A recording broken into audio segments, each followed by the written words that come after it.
दोस्तों सीआईडी 2 आने वाले कुछ ही समय में हमेशा हमेशा के लिए बंद कर दिया जाएगा। पर इसमें जो सबसे बड़ी गलती है वो किसकी है, फैंस की या फिर इस शो को बनाने वालों की? तो दोस्तों इसमें जो पहली सबसे बड़ी गलती है वो इस शो के उन 80% फैंस की है जिन्हें ये भली भांति पता था कि अगर इस शो का नया सीजन सेम कास्ट के साथ वापस लौटता है तो भी वो इस शो को टीवी पर नहीं देख पाएंगे, और ये जानते हुए भी वो इस शो की डिमांड लगातार किए जा रहे थे। दोस्तों कहने का मतलब ये है कि अगर आप किसी भी शो को बहुत ज्यादा पसंद करते हैं एंड आप उस शो का सीजन 2 भी देखना चाहते हैं, फिर अगर आपके सामने मेकर सेम कास्ट, दोस्तों सबसे पहले तो ओल्ड कास्ट कोई अप्रोक्स 5 से 6 साल बाद उसी शो के न्यू सीजन में वापस लाना बहुत मुश्किल होता है, क्योंकि दोस्तों 5 से 6 साल के बाद सेम कास्ट को उनके बाकी के प्रोजेक्ट से छुड़वाकर वापस उनको एक ही शो में लाना बहुत कठिन होता है दोस्तों, क्योंकि भाई सभी के अपने अलग अलग ड्रीम्स होते हैं। कोई भी एक्टर फिल्मों में लिए जाने के बाद टीवी पर वापस नहीं लौटना चाहेगा, क्योंकि भाई वहाँ तक पहुँचने के लिए काफी स्ट्रगल करना पड़ता है। अगर दोस्तों आपको ऐसा लगता है कि इन एक्टर्स के पास कोई काम नहीं था तो आप गलत हैं। अभिजीत का किरदार निभाने वाले एक्टर आदित्य श्रीवास्तव ने सीआईडी के बाद ऋतिक रोशन की ही ब्लॉकबस्टर फिल्म सुपर 13 समेत हसीन दिलरुबा, फिर से आई हसीन दिलरुबा जैसी हिट फिल्मों में अपना शानदार अभिनय किया है, और उन्होंने इसके अलावा भी कई सारे टीवी शोज एंड फिल्मों में काम किया है। इसके अलावा दयानंद शेट्टी को तो आप जानते ही होंगे, जिन्होंने सिंघम जैसी ब्लॉकबस्टर फिल्मों में काम किया है। साथ ही दोस्तों एसीपी प्रद्युमन का किरदार निभाने वाले एक्टर शिवाजी, जिनकी मूवीज एंड शोज तो मैं आपको गिना ही नहीं सकता। तो आप जरा सोचिए, इन जैसे कलाकारों को फिल्मों से वापस खींचकर सिर्फ फैंस के लिए उनकी डिमांड्स को देखते हुए वापस 6 साल पुराने शो में वापस लाना, इट्स वेरी डिफिकल्ट। फैंस ने जो मेकर से एक्सपेक्ट किया था वो जितना हो सका मेकर से उन्होंने दिया, बट फैंस ने उन्हें क्या दिया, गाली वाली डब इंस्टा रील्स पर लाइक। याद रहे दोस्तों, जिन लोगों ने भी अपने इस बचपन के फेवरेट, उनके बचपन की याद दिलाने वाले शो की डिमांड की और उनके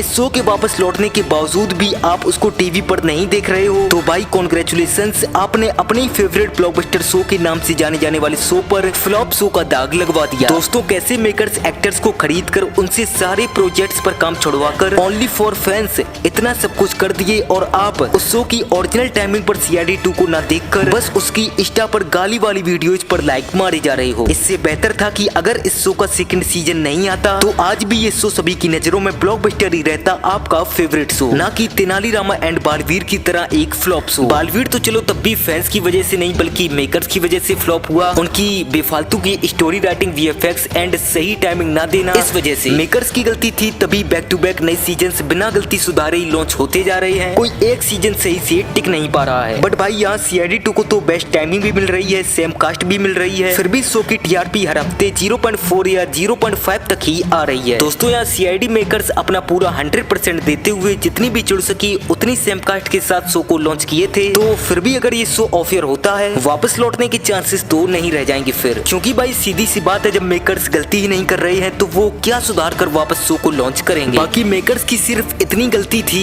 कि उन्हें अपने इस शो को काफी टाइम पहले से और अच्छे से प्रमोट करना चाहिए था। उन्होंने प्रमोशन तो अच्छे से किया लेकिन जल्दबाजी में, जिससे सीआईडी 2 आने की खबर सभी फैंस तक नहीं पहुंच पाई। बाकी दोस्तों माफ करना अगर कुछ गलत बोल दिया हो तो भाई अपना सीधा सा कहना था कि अगर किसी शो को आप पसंद करते हैं, आप उसका नेक्स्ट सीजन भी देखना चाहते हैं एंड वो शो अगर किसी भी कारणवश बंद हो गया है तो नेक्स्ट सीजन की डिमांड तभी करें जब आपको 100% यकीन हो कि अगर मेरे इस फेवरेट शो का नया सीजन आएगा तो मैं इसको फुल सपोर्ट करूंगा टीवी पर शो को ओरिजिनल टाइमिंग पर देखकर। अगर आप ऐसा कर पाए तब तो ठीक है, अन्यथा आप अपने शो को ब्लॉकबस्टर ही रहने दें। धन्यवाद।